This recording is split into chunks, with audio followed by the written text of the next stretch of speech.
Hello, Shalom, and welcome to How to Pronounce and Say in Hebrew.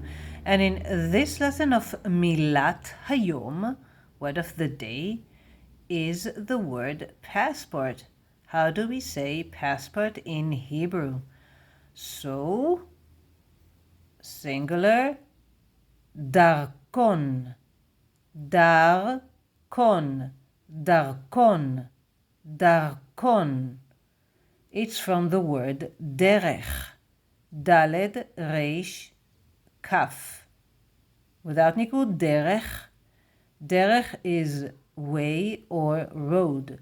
So you understand the logic of using the word darkon.